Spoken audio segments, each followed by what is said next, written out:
Ustadz Idrus Romli tidak ilmiah dan tidak keren saat mengatakan 165 ulama sepuh Wali Songo itu dari klan Ba'alawi. Red, itu mah. Ustadz Idrus telah terinfeksi paham Wahabisme.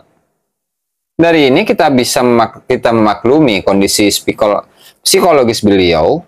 Selama ini beliaulah yang paling ganas melawan Wahabi, sehingga beliau terpapar virus Wahabisme. Majelis musyawarah di atas adalah fiktif. Nah, ini kesimpulan beliau nih ya. Tempat pertemuan jadi mustahil karena kedua kitab mengatakan dua tempat yang berbeda, terkesan memiliki tujuan menguatkan kebohongan mereka.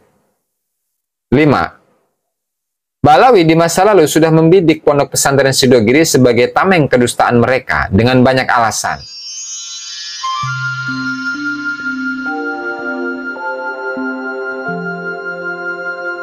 Statement dari Ustadz Idrus Romli ketika menyatakan bahwasanya Kiai Haji Khalil Nawawi dan 165 Kiai Sepuh, Wali Songo Ba'alawi. Langsung saja kita simak. Suatu persoalan yang terjadi pada masa ulama salaf, maka jawaban persoalan ini adalah ulama salaf, bukan ulama sekarang. Tergantung yang dibahas apa dulu. Kalau pembahasannya mengenai hukum fikih, ya belum tentu. Sehingga jawaban yang seperti ini terlalu global. Ya Ustadz Idrus Romli ini ya. Kalau kaitannya dengan sejarah, tinggal disampaikan saja datanya seperti apa untuk dikaji. Apakah data itu sesuai atau tidak. Itu loh. Kemudian di sini juga ketika mengklaim bahwa Kiai Haji Khalil Nawawi dan 165 Kiai Sepuh kemudian menyepakati bahwasannya Wali Songo itu Ba'alawi, dan itu sudah dijawab juga oleh Gus Jami bahwa itu adalah keterbatasan data. Karena memang banyak dari keluarga-keluarga keturunan Wali Songo yang saat itu belum mau mengeluarkan manuskrip-manuskripnya untuk dikaji. Ya. Sehingga jangan senang dulu dengan adanya data tersebut ketika memang data tersebut adalah sebuah data yang valid. Ya. Makanya di sini saya tertarik untuk mengulas satu tulisan yang ditulis oleh Gus Yasin.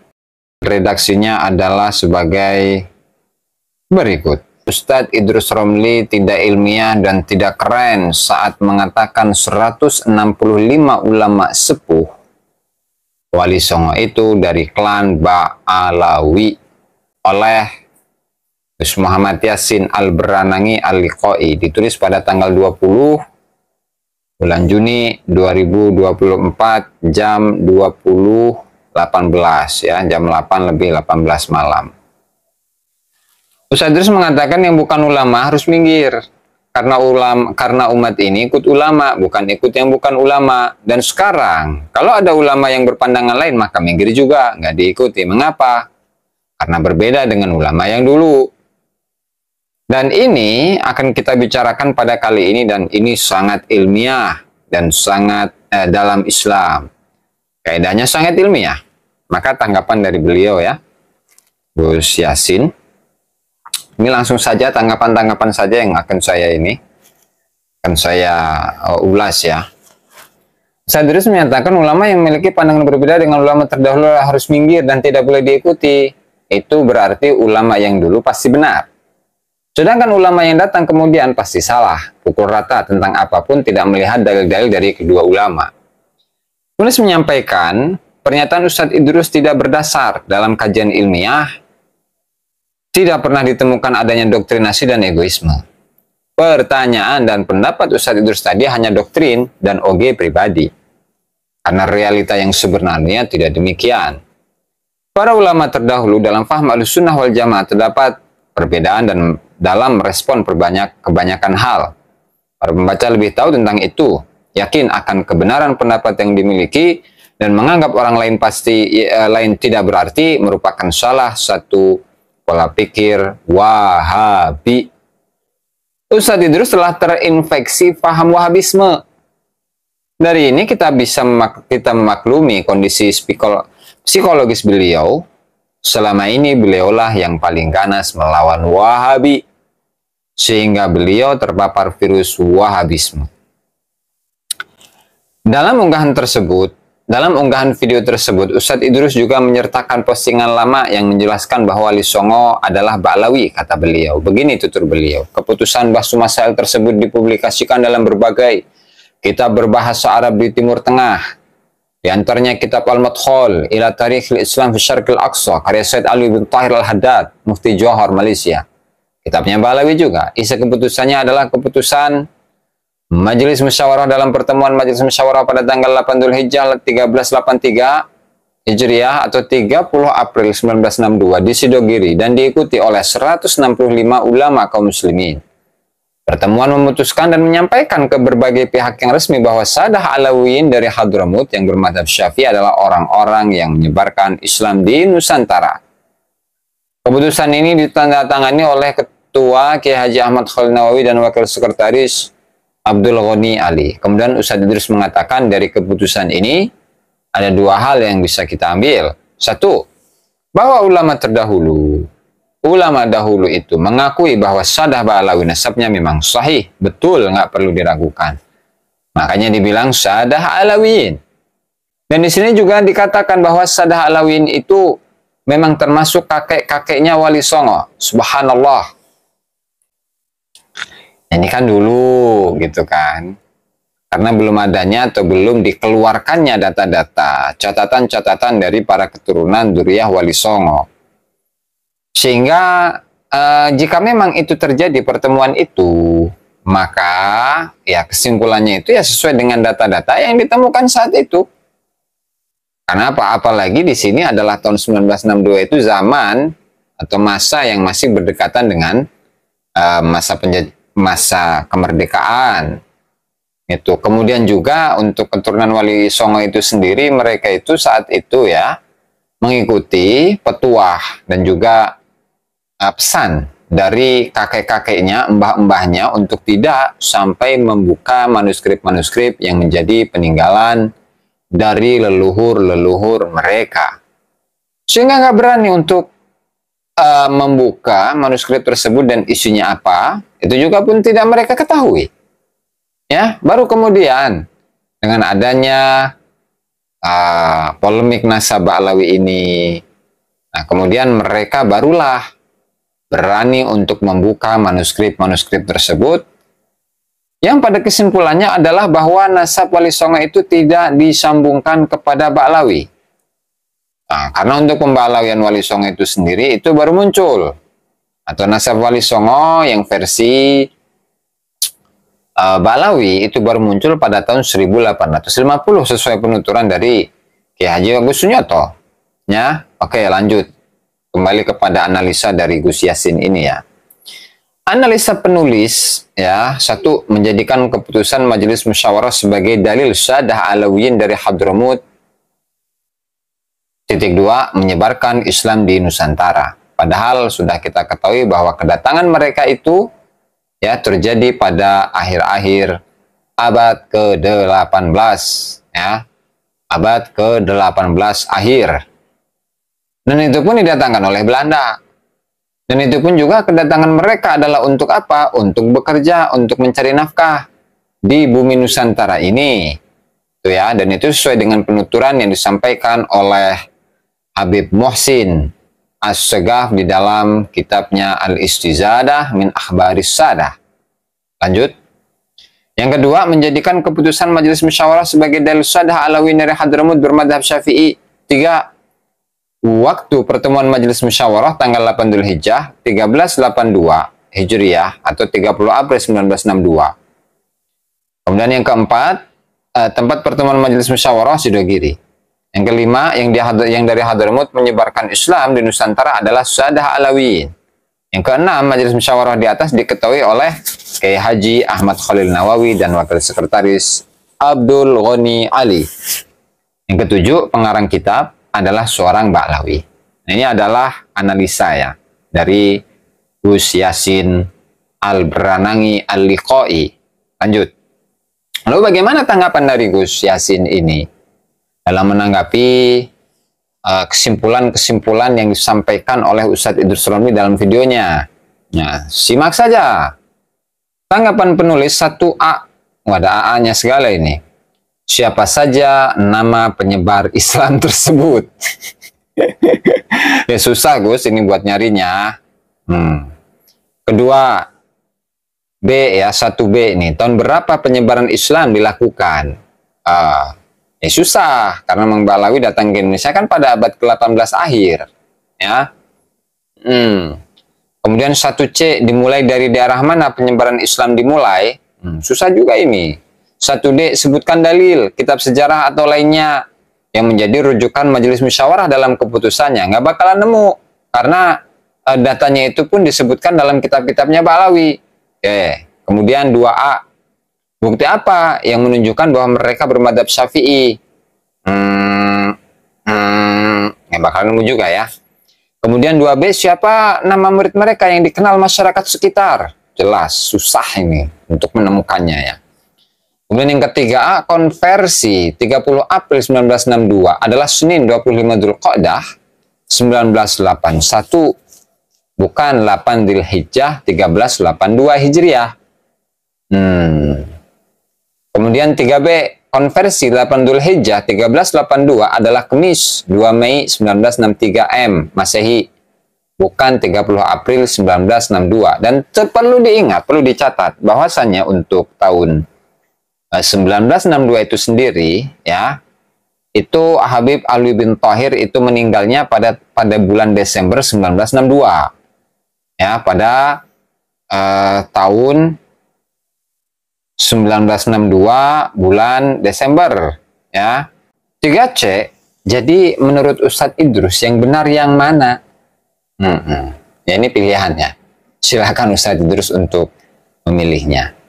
Ini yang kelima, tunjukkan isbat nasab Sadah Alawiyah yang katanya menyebarkan Islam di Nusantara dari orang Hadramut, berupa kitab atau manuskrip ya, atau berupa syuhrah yang menetapkan nasab mereka tersambung ke Rasulullah Shallallahu Alaihi Wasallam sehingga disebut Sadah Alawiyah. Tuh, banyak pertanyaan ini Gus, lanjung nanti. Siapa Ustadz Idrus Romlinya ini ya? Yang ke-6B, tunjukkan daftar hadir panitia atau pengurus. Maaf tadi. 6A, tunjukkan susunan panitia atau pengurus majelis musyawarah tersebut. Susah. Kemudian 6B, tunjukkan daftar hadir panitia atau pengurus dan peserta pertemuan majelis musyawarah tersebut. Total peserta 165 ulama. Nah, sementara nama ulama-ulamanya siapa saja itu pun juga nggak jelas kan. Kemudian selanjutnya, objektivitas pengarang kitab pasti diragukan dan pantas dipertanyakan, mengingat sudah banyak temuan kitab yang Ba'alawi palsukan atau ditambah-tambahi isinya. Nah, penulis mencoba menganalisa kebenaran terjadinya pertemuan majelis musyawarah yang tercatat dalam kitab tersebut.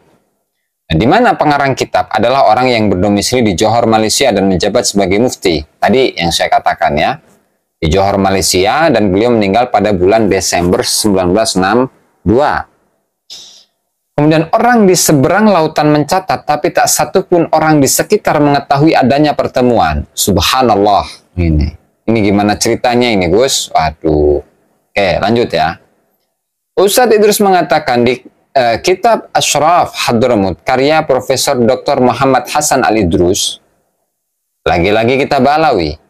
Di kitab ini keputusannya dikutip secara lengkap sama dengan lampirannya. Terjemahnya, keputusan majelis musyawarah yang berkumpul untuk mengkaji masuknya Islam ke Indonesia dan telah dihadiri oleh 165 ulama.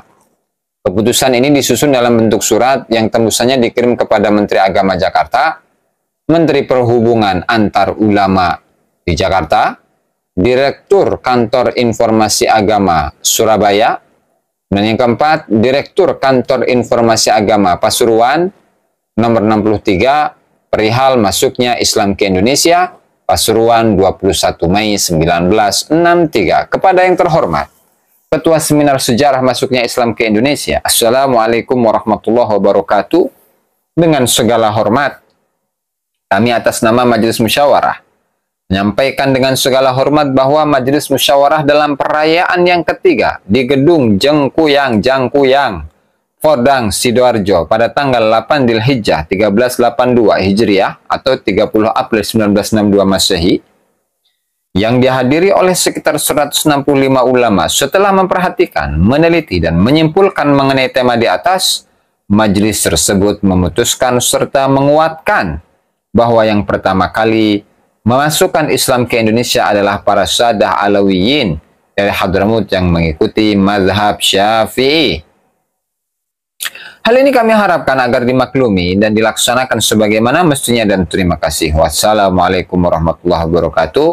Ketua Kiai Haji Ahmad Khalil Nawawi, mewakili Majelis Musyawarah Sidogiri Pasuruan, Wakil Sekretaris Abdul Ghani Ali. Setelah menerjemah, Ustadz Idrus mengatakan maksud dari keputusan tersebut adalah bahwa para ulama Wali Songo termasuk pula Said Sulaiman Mojo Agung itu berasal dari klan Sadah Ba'alawi Yaman. Ustadz Idrus meyakinkan para pemirsanya bahwa Kiai Sepuh terdahulu pada masa Kiai Khalil Nawawi banyak manuskrip yang mereka miliki. Beliau Ustadz Idrus juga mengatakan, dan ini memang lebih masuk akal kalau Wali Songo memang dari Yaman. Mengapa? Satu, Wali Songo menyebarkan Islam kepada kita, Islam madhab Syafi'i, dan Alawiyin di Yaman bermadhab Syafi'i juga. Kalau dinisbatkan kepada Syekh Abdul Qadir Jailani, beliau ini bermadhab Hambali. Oh enggak, kalau Syekh Abdul Qadir Jailani itu memiliki dua madhab sekaligus. Ya, beliau bermadhab Syafi'i sekaligus Hambali. Dan itu bisa di cross check di dalam buku-buku manakib atau kitab-kitab manakib yang ditulis tentang Tuan Syekh Abdul Qadir Al-Jilani rahimahullahu ta'ala. Kemudian selanjutnya, mana tadi? Dua, Sadah Alawiyin di Yaman, orang-orang Hadramut adalah pelaut. Mereka kemana-mana, kendaraannya laut. Jadi wajar kalau Sayyid Abdul Malik naik perahu ke India. Beliau memiliki putra Abdullah Azmat Khan, lalu anak-anaknya menjadi cikal bakal Wali Songo yang menyebarkan Islam di Indonesia. Itulah kurang lebih pemaparan Ustadz Idrus di channel YouTube-nya. Analisanya beliau ya. Analisa penulis sama dengan analisa sebelumnya, dan sebagai tambahan adalah satu, menyebutkan 4 instansi pemerintah sebagai tembusan. 2, tempat pertemuan berbeda. Di sini menyebutkan Gedung Jangkung yang Fordang Kabupaten Sidoarjo, sedangkan yang di atas menyebutkan Sidogiri, Kecamatan Keraton, Kabupaten Pasuruan. 3, lebih masuk akal, kata beliau Ustadz Idrus, kalau Wali Songo berasal dari Yaman karena sebuah madhab dan pelaut. Kok beda ini Pak Ustadz? Aduh, gimana ini? Jadi yang benar yang mana? Sidoarjo atau Pasuruan ini Pak Ustadz? Pak Ustadz Idrus ya. Oke, lanjut. Tanggapan penulis. Sepenting apakah legalitas Sadah kala itu sampai harus melibatkan 4 instansi sekaligus? Yang kedua, nama Gedung Jangkung yang Fordang di Kabupaten Sidoarjo tidak ditemukan dalam data manapun. Apakah sudah berganti nama? Kemudian yang ketiga, dalam menjelaskan sejarah yang dikedepankan adalah data di lapangan, bukan masuk akal atau tidak. Pernyataan Ustadz Idrus makin tidak ilmiah dan tidak keren sama sekali. Jadi klaim saja itu ya, sahabat-sahabat. Klaim bahwa pandangan bahwa Wali Songo itu adalah Balawi adalah pandangan yang keren. Pret. Itu mah. Lanjut. Nah, lu di sini siapa Gus Yasin ini akan menuliskan bagaimana kejanggalan dalam klaim hasil keputusan Majelis Musyawarah di atas ya. Langsung saja. 1. Disebutkan bahwa latar belakang G30 SPKI secara umum G30 SPKI dilatar belakangi oleh dominasi ideologi nasionalisme, agama, dan komunisme dalam kurung Nasakom yang berlangsung sejak era demokrasi terpimpin diterapkan, yakni tahun 1959 sampai 1965 di bawah kekuasaan Presiden Soekarno. Beberapa hal lain yang menyebabkan mencuatkan gerakan yang menewaskan para jenderal ini adalah ketidakharmonisan hubungan anggota TNI dan juga PKI. Pertentangan pun muncul di antara keduanya. Selain itu, desas-desus kejahatan kesehatan Presiden Soekarno juga turut melatar belakangi pemberontakan G30S PKI. Tidak logis dalam situasi politik kala itu yang genting, lalu mengadakan pertemuan hanya membahas tentang sejarah masuknya Islam ke Nusantara.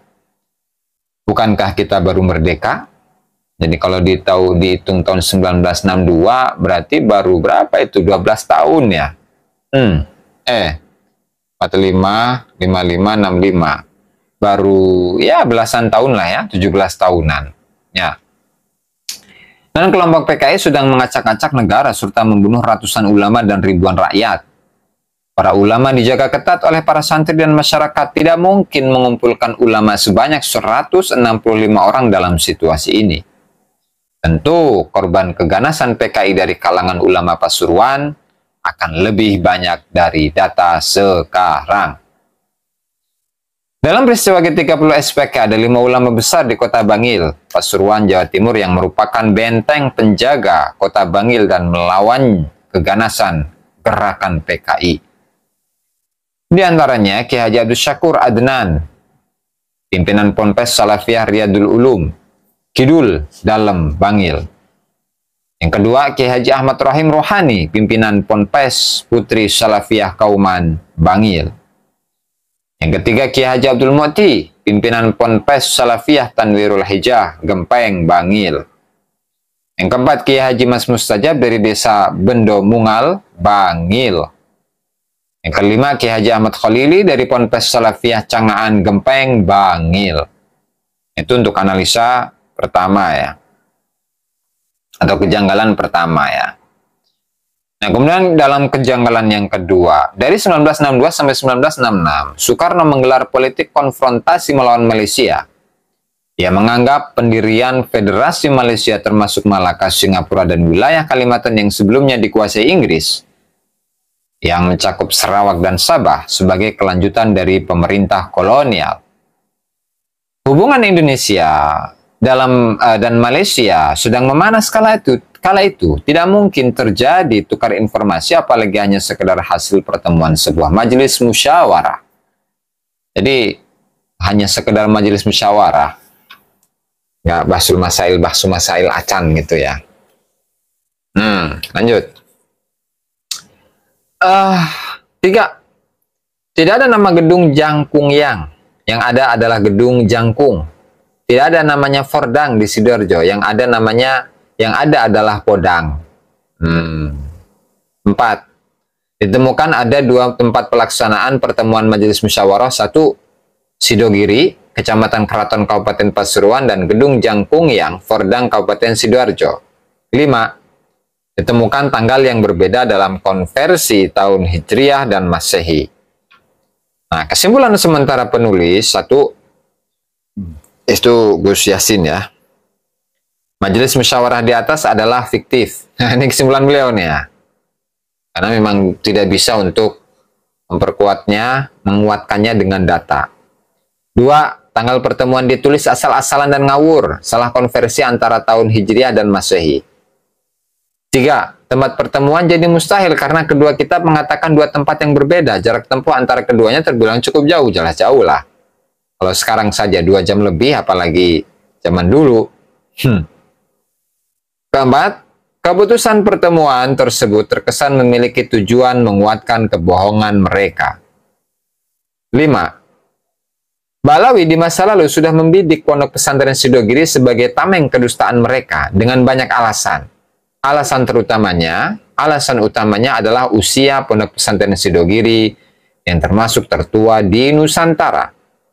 Dengan pengasuh Sayyid Ahmad Khalil bin Nawawi Al-Jilani Al-Hasani, atau dalam kurung Ki Khalil Sidogiri.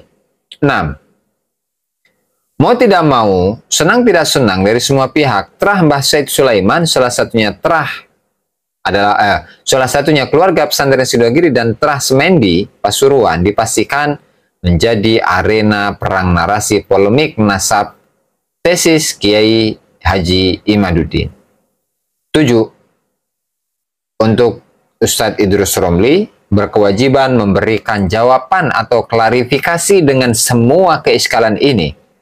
Bila tidak, maka kami patut menduga kuat bahwa beliau terlibat dalam program pemba'alawian Wali Songo. Nah, itulah ya sahabat-sahabat simpulan dari tulisannya Gus Yassin ya Al-Branangi, di mana beliau menjawab narasi-narasi yang disampaikan oleh Ustadz Idrus Romli dalam pemba'alawian Wali Songo, serta mengutip dari beberapa keterangan dari kitabnya Habib Ali bin Tahir Al-Haddad seperti Al-Madkhal ila Tarikhil Islam fi Syarqil Aqsa, yang di dalamnya ada pengutipan sebuah surat yang katanya merupakan hasil yang di dalamnya terdapat hasil musyawarah dari 165 ulama atau kiai yang pada kenyataannya itu sulit untuk membuktikannya dengan data-data sejarah. Terlebih lagi, ini kan sebuah kejadian yang atau acara yang besar. Masa sih yang hanya disebut itu adalah siapa? Mbah Kiai Haji Khalil Nawawi, kemudian ada siapa tadi namanya?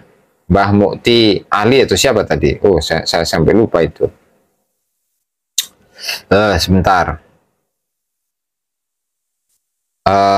Kiai Abdul Ghani Ali. Nah, tentu hal ini merupakan sebuah keiskalan yang luar biasa dan tidak atau belum mendapatkan jawaban ya dari Ustadz Idrus Romli, ya karena memang Ustadz Idrus Romli itu hanya bernarasi dan tidak mampu untuk membuktikan keberadaan ya dari majelis musyawarah yang terjadi pada dua tempat tersebut. Yang satunya itu adalah di Pasuruan dan yang satunya itu ada di Sidoarjo. Ini mana yang benar ini Pak Ustadz? Ya, barangkali itu saja ya yang dapat saya sampaikan dalam kesempatan kali ini, dan terima kasih ini kepada Gus Yassin Al-Branangi yang mengirimkan tulisan ini kepada saya, sehingga saya tahu mengenai kesimpulan sementara ya dari sebuah surat yang diklaim sebagai sebuah hasil musyawarah yang terjadi atau diadakan pada tahun 1962, yang katanya itu dihadiri oleh 165 kiai sepuh. Sementara kiai sepuhnya itu siapa saja itu tidak bisa dibuktikan. Ya, barangkali begitulah sudah kita ketahui semuanya tentang bagaimana pola dari penulis sejarah ya dari kalangan Ba'alawi, dan sama-sama tahu. Barangkali itu saja yang dapat saya sampaikan dalam kesempatan kali ini. Wallahul muwaffiq ila aqwamit thoriq. Wassalamualaikum warahmatullahi wabarakatuh.